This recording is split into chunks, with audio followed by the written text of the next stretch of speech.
This is Optimal Finance Daily, episode 1797.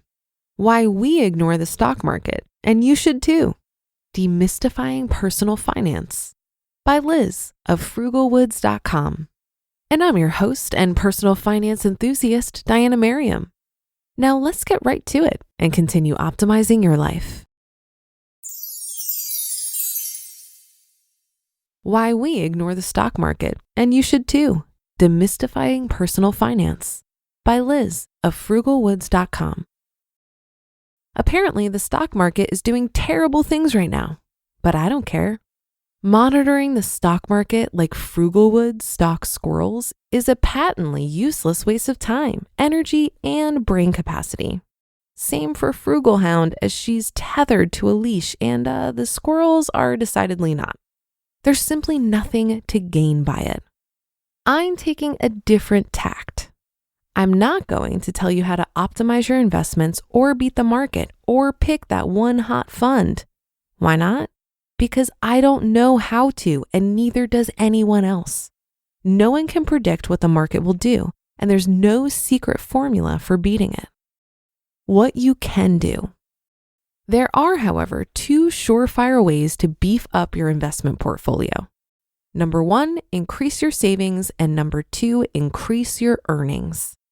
I realize this is ridiculously less sexy than playing day trader on your phone in your cubicle, but these are the only things that are 100% guaranteed to work. My approach to all things in life is to control what I can and to categorically ignore or let go of the things I can't. Let's be clear here. I'm not always successful at this. It's merely what I aspire to do. The stock market is firmly in the camp of things I can't control, and so I pay it no heed. No heed at all. I used to spend momentous amounts of time and effort trying to alter the course of events beyond my control, which worked a whopping 0% of the time.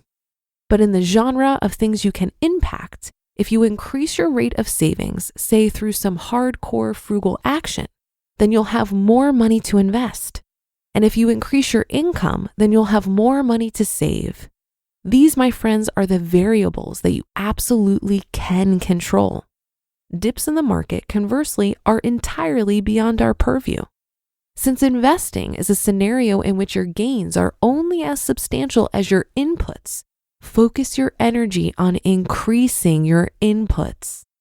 While it might not sound thrilling to save extra dough just to plow it into the market, consider for a moment our dear old friend, compounding interest. Frugalhound, the magical compounding interest unicorn, is back again to remind us all of her awesome non-squirrel catching related powers.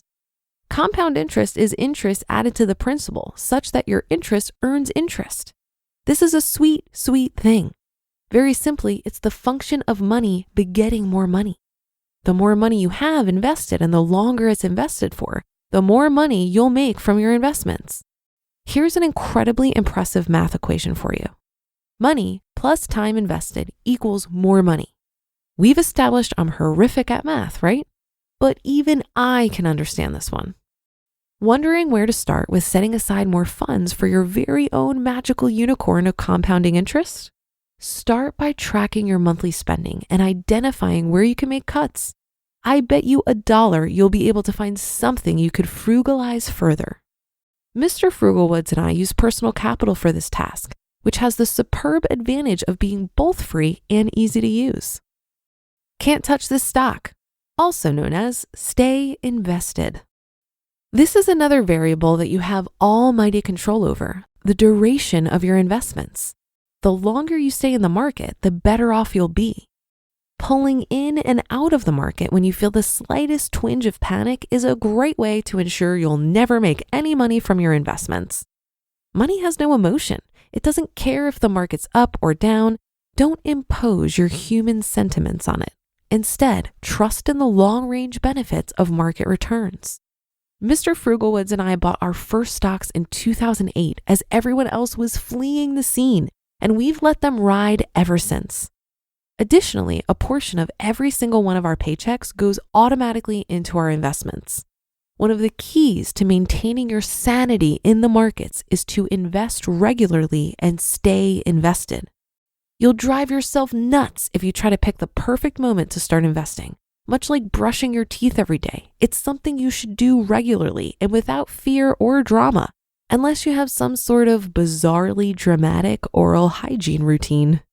In order to reap those glorious unicorn benefits of compounding interest, you've got to have the time component of the equation on your side.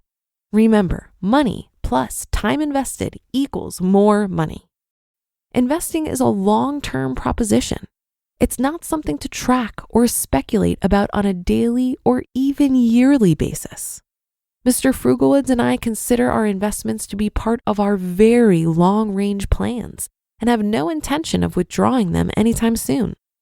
Note that this long-term approach is why you don't want to have your emergency fund invested. It's important to have that reserve of cash on hand in the event of an unforeseen demand on your funds. So while you want to funnel as much as you can into your investments, don't put every last cent in there. Conventional wisdom advises keeping at least 3 to 6 months worth of living expenses in cash.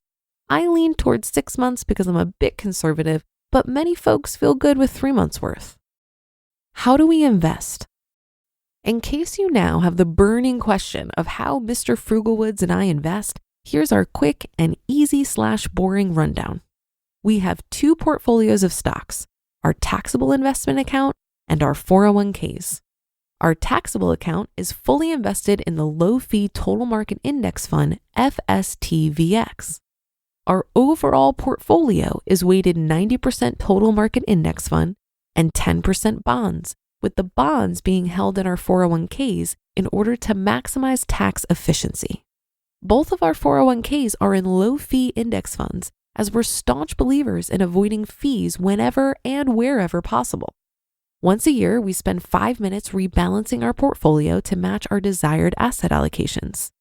The most important aspect of managing stocks is to choose low-fee index funds and then resist the urge to tweak, tinker, or otherwise do anything with them other than shovel in more money.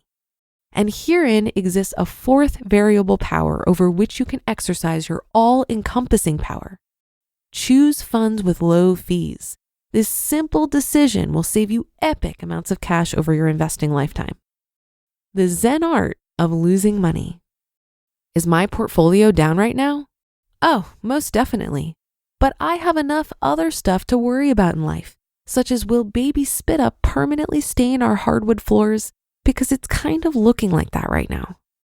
What the market is or is not doing doesn't rise to a level that causes me even mild heartburn.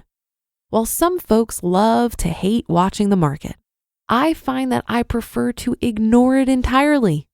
Paying attention to it isn't going to make things better or easier. It's not going to increase the amount of money in my account, and I tend to think it would be bad for my health, stress and all that. You'd be much better off focusing your energies on reducing your grocery budget. Now that's a vastly more achievable, tangible goal that will yield actual benefits. Concernating over the stock market is akin to divining what goes on in Frugal Hound's brain. It's a futile endeavor, sure to leave you flummoxed and bereft. Turn your attention instead to more productive endeavors, like helping me figure out how to remove baby spit up from, everything. You just listened to the post titled, Why We Ignore the Stock Market, and You Should Too, Demystifying Personal Finance, by Liz of Frugalwoods.com. What a timely article. The market recently had a 10% correction, and I saw a ton of social media posts of people freaking out about how much money they lost. It was being described as a meltdown, a crash, a catastrophe. But I didn't see any of those things. What I saw were people expressing how they didn't expect the expected and natural volatility of the stock market. Remember this, you don't lose money until you sell. What you're seeing when you review the performance of your investments are unrealized losses. Just like when you see your portfolio going up, those are unrealized gains until you sell. The message here is that you didn't lose money. Just hold on and stay the course. My friend Jeremy Schneider over at Personal Finance Club did a great post on this very subject where he showed a chart of the largest intra-year drops of the S&P 500 over 40 years. The average drop for each year over the last 40 years is 12%. Note, this doesn't mean that the market ended the year down that much. For example, in 2020, we experienced a 34% intra-year drop, but the market recovered and ended up over 16%. Despite the average intra-year drop being 12% over the last 40 years, the annualized return over that time period is a positive 11.5%. So anyone who held on during this time period, continued to invest, and didn't sell, did just fine growing their wealth. Now, what if you're already retired and you're actively drawing down from your portfolio? Your asset allocation and drawdown strategies should already be optimized to handle expected market corrections and crashes. We don't know when these corrections will happen, but we do know that they will at some point. So the key is to expect them and strategize accordingly. And that should do it for today. Have a happy rest of your day, and I'll see you on the Thursday show tomorrow, where your optimal life awaits.